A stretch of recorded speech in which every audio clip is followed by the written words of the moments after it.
අයිබෝවන් කියලා ප්‍රාර්ථනා කරලා සුමෙත බ්ලොග්ස් බලන ඔයගොල්ලෝ සියලු දෙනාට. ඉතින් අපි අද ඇවිල්ලා ඉන්නේ මිලානෝ. කියන්නේ මම ඉන්නේ මිලානෝ වල. ඉතින් මේ මොකද්ද මේ ලංකාවේ මේ දවස්වල කතාවේ මෙට්‍රෝ බස්. මොකද්ද මේ මෙට්‍රෝ ගේන්න හදනවා? සමහරව කියනවා මෙට්‍රෝ ගේන්න එපා කියලා. සමහරව කියනවා ලංකාවේ පාරවල් වල මෙට්‍රෝ යන්න බෑ කියලා. මේ මෙට්‍රෝ බස්. හැබැයි මම හිතන්නේ මෙට්‍රෝ බස් කියලා ලංකාවේ දුවන්න පුළුවන් එකක්. ඒ කියන්නේ මේ ඉතාලිය යුරෝපයේ කිව්වට මේකෙත් පාරවල් කැඩිලා තියෙනවා. මේ නමුත් ඕන තරම් මේ මෙට්‍රෝ බස් දුවනවා. ඉතින් ඒ නිසා මේ මෙට්‍රෝ බස් වල තියෙන ලක්ෂරිභාවය මොකද්ද මේ මෙට්‍රෝ බස් වල තියෙන විශේෂත්වය මොනවද? මෙන්න මේ වගේ දේවල් අපි දැන් මෙට්‍රෝ බස් එකට නැගලා අපි බලමු මේ මෙට්‍රෝ බස් කියන්නේ මොනවද කියලා.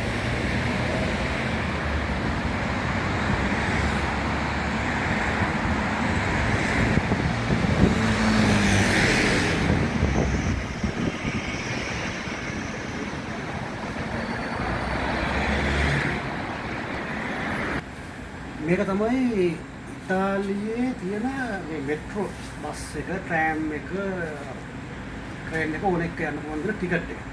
මේ ටිකට් එක 2.720යි. මේකේ පැය එකමාර 100 පාරක් වුත් යන්න පුළුවන්. මෙන්න මේ මැෂින් එක ඔබට තේරෙනවා. මේ මැෂින් එක මේක මෙහෙම අල්ලනවා. එතකොට මේක වැලිඩ් වෙනවා. මේක එක ක්‍රමයක්. තව ක්‍රමයක් තියෙනවා. ඒක තමයි මෙන්න මේක.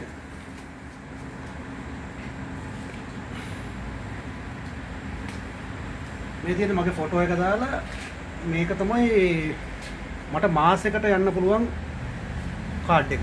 මේක යූරෝ 39යි.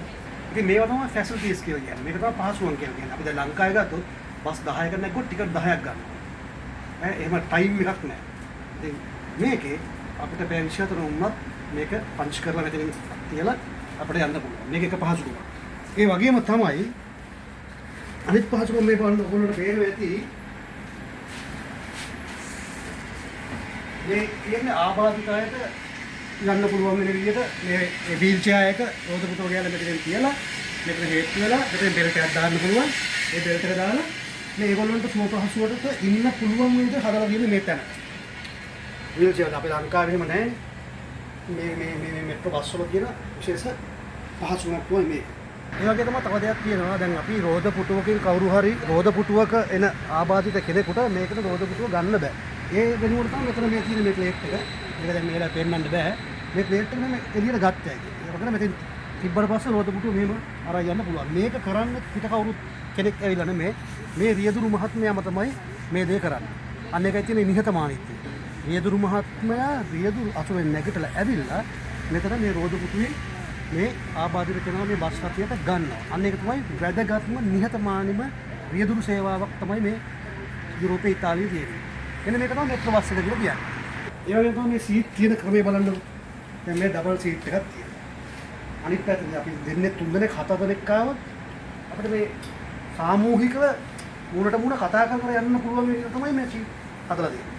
ඒකට සිංගල් සීට් උත් තියෙනවා. සිංගල් යන්න පුළුවන් සීට් තියෙනවා. ඉතින් වල ලයිට් තියෙනවා. ඒ වගේම මේ ඔක්කොම.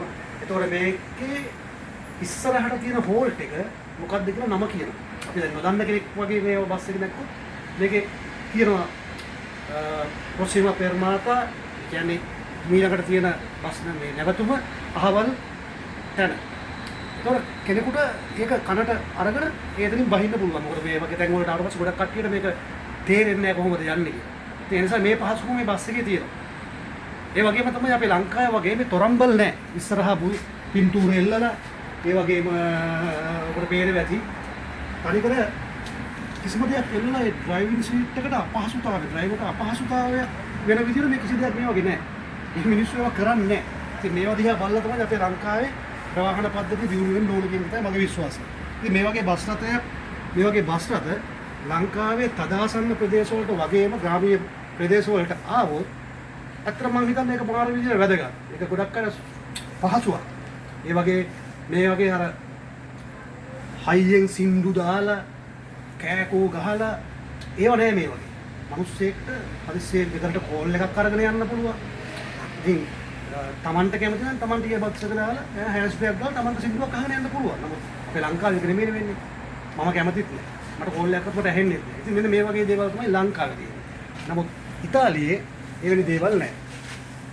මේ ඉතාලියේ තියෙන මෙන්න මේ වගේ පහසුකම් තියෙන බස් රථ සේවාව. ඉතින් මේ සේවාව ශ්‍රී ලංකාවට ලැබුණොත් මම හිතන්නේ මේක ගොඩක් හොඳයි. මේක ආණ්ඩුවක් ගැන කතා කරනවත් විපක්ෂයක් ගැන කතා කරනවත් නෙවෙයි, මොන ආණ්ඩුව හරි මොන රජය හරි මේ විදිහේ ප්‍රවාහන පද්ධතියක් ලංකාවට කියන එක ඇත්තටම සුබදායි හොඳ දෙයක්.